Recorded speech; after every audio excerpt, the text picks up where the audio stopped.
So, Nick, last time you were interviewed, you told us you weren't in any financial difficulty before the factory roof collapse.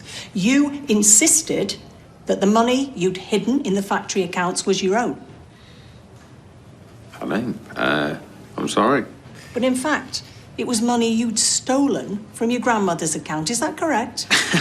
Hold on, I didn't steal it. Okay, technically, your employee, Natalie Watkins, stole it. But my point is, you were in financial difficulties. So much so that you'd stolen from your own grandmother. I'd say that points to a man with very few scruples. A man who was desperate enough to go to any lengths to get money, such as sabotaging his own factory. It's a good theory. I can see why you think it. But I didn't steal the money from my gran. My brother David did. He needed the money, and he got Natalie to take it. So let me get this straight. You're claiming it was David who wanted the money to set up his own business, and he persuaded you to help by saying that you could use some of it to pay off your wife.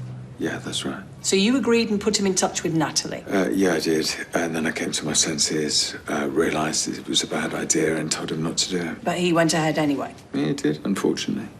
When you found this out, why didn't you tell anyone? Because he begged me not to. Said it wasn't stealing, it was a loan, and he was going to pay my gran back with interest. You were convinced by this? No. No, of course not.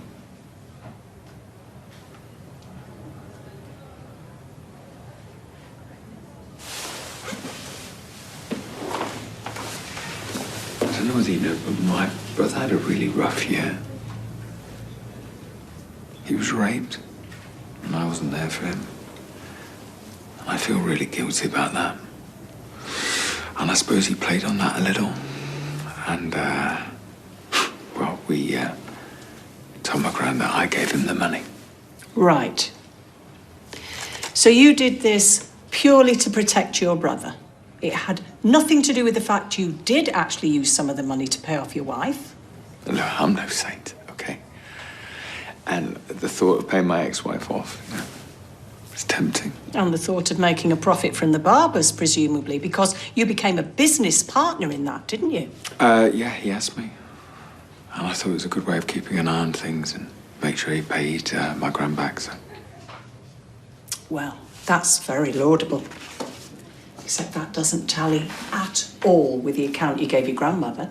No. Well, I thought I should shoulder the blame myself. David's been through enough without him losing his family as well.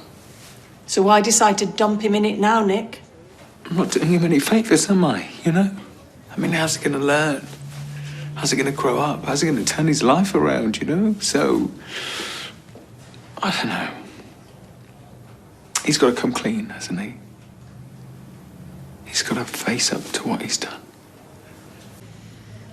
Right, well, I've spoken to your brother Nick, and he had quite a lot to say, actually.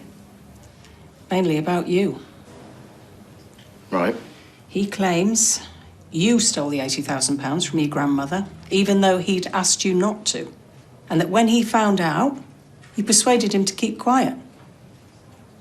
So is that true? What have you done? Oh, yeah. Do you want a beer?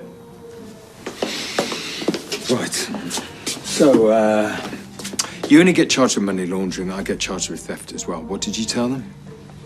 The truth. Well, most of it, anyway. Okay, we had a deal.